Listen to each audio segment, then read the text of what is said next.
Saudara-saudariku umat Allah yang dikasihi Tuhan dan penuh dengan berkat, kembali kita bersyukur hari ini sehat, hari ini diberkati Tuhan dengan segala dinamika hidup kita, suka maupun duka, bersama dengan orang-orang yang kita kasihi, keluarga maupun juga saudara-saudari kita. Kita siapkan hati, kita mendengarkan sabda Tuhan.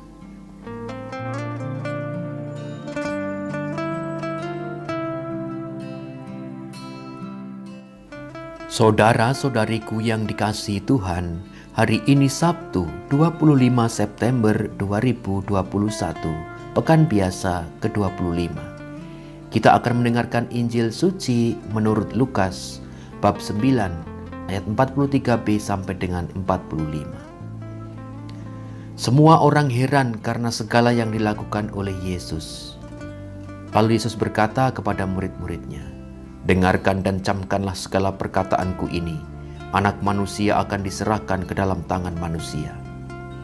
Mereka tidak mengerti perkataan itu, sebab artinya tersembunyi bagi mereka, sehingga mereka tidak dapat memahaminya, dan mereka tidak berani menanyakan arti perkataan itu kepada Yesus.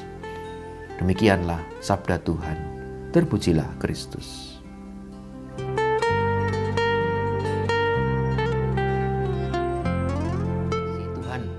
Tadi kita sudah mendengar Injil yang memang kelanjutan dari Injil yang kemarin, di mana Yesus kembali menekankan bahwa dialah Putra Manusia yang akan menjalani suatu penderitaan. Dan apa yang disampaikan oleh Yesus ini berat. Para rasul pun juga belum bisa memahami. Diwakili oleh Petrus sebenarnya dalam perikopa lain, ketika Petrus narik Yesus dengan mengatakan, "Jangan sekali-kali bilang seperti itu, bahwa engkau harus menderita. Engkau akan menderita. Engkau yang kubangga-banggakan, engkau yang kuikuti. Mengapa kau harus ada jalan penderitaan?" Seperti yang saya katakan kemarin. Tetapi, saudara-saudariku yang terkasih, Yesus selalu menyadarkan dan memperingatkan kepada mereka bahwa penderitaan yang akan dijalani oleh Yesus adalah penderitaan yang menyelamatkan. Ketika Yesus berdoa di Taman Getsemani, Yesus pun juga sebenarnya secara sisi manusiawi, kalau memang mungkin cawan ini berlalu daripadaku, ambillah. Tapi kalau memang itu yang akan terjadi, itu kehendakmu, terjadilah. Yesus secara manusiawi pun juga sebenarnya ada. Kalau memang penderitaan ini bisa berlalu, ya berlalu. Tapi kalau memang tidak, dan ini jalan yang harus dihadapi oleh Yesus, terjadilah Bapa. Nah, saudara-saudariku yang dikasihi Tuhan, menjadi orang Kristiani tentu bukan lalu kita harus menderita. Tidak. Saya sudah pernah mengatakan juga bahwa penderitaan itu selalu kita jumpai. Kita menjadi bukan orang Kristiani pun, kita juga menjumpai penderitaan. Kita tidak beragama pun atau ateis juga menghadapi penderitaan. Entah penderitaan fisik, psikologis, psikis, ataupun juga secara spiritual. Kita pasti akan menghadapi. Maka Yesus mengantisipasi itu kepada para muridnya, bahwa ketika kalian mau mengikuti aku, menjadi muridku, ya harus siap menderita.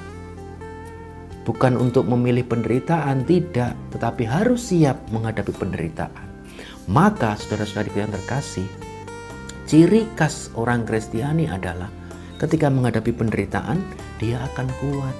Ketika menghadapi penderitaan, beban, masalah yang dihadapi apapun bentuknya, ciri khas orang Kristiani haruslah seperti Kristus, menjalaninya dengan penuh kekuatan, penuh kepasrahan, dan akhirnya penderitaan itu membawa keselamatan. Itu yang menjadi ciri khas Kristiani. Mother Teresa, saudara-saudariku, pasti juga tahulah Mother Teresa, itu mengatakan dalam tulisannya yang sangat indah, bahwa ketika menjadi orang Kristiani dan menghadapi berbagai banyak tantangan atau perjuangan, ketika berbuat baik, ketika melaksanakan sesuatu yang indah, yang baik, tetapi dunia atau lingkungan sekitar atau bahkan orang-orang itu tidak menerima kita, Bunda Teresa menuliskan begini: bila engkau baik hati, bisa saja orang lain menuduhmu punya pamrih. Bila engkau jujur, mungkin saja orang lain akan menipumu. Tetapi bagaimanapun juga berbuatlah jujur. Kebaikan yang engkau lakukan hari ini mungkin saja besok sudah dilupakan orang. Tapi bagaimanapun berbuatlah baik. Bagaimanapun berikan yang terbaik dari dirimu. Pada akhirnya engkau akan tahu bahwa ini adalah urusan antara engkau dan Tuhanmu, bukan urusan antara engkau dengan mereka. Saudara-saudariku yang terkasih, mari menjadi orang Kristiani yang sungguh-sungguh meneladani Kristus, yang berani tetap berbuat baik ketika menghadapi penolakan. Tetap berbuat jujur ketika tetap dinilai tidak jujur atau ada pamrih. Tetap membawa damai ketika di situ ada pertengkaran, ada perpecahan. Menjadi pembawa cahaya ketika ada kegelapan. Bukan sebaliknya. Justru membawa kegelapan ketika ada cahaya. Membawa perpecahan ketika ada damai. Membawa kebodohan atau membawa kebohongan. Membawa percekcokan ketika di situ sudah ada ketentraman.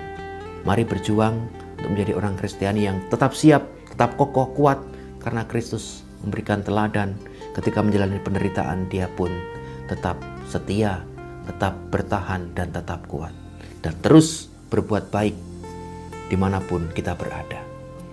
Tuhan memberkati kita semua. Amin.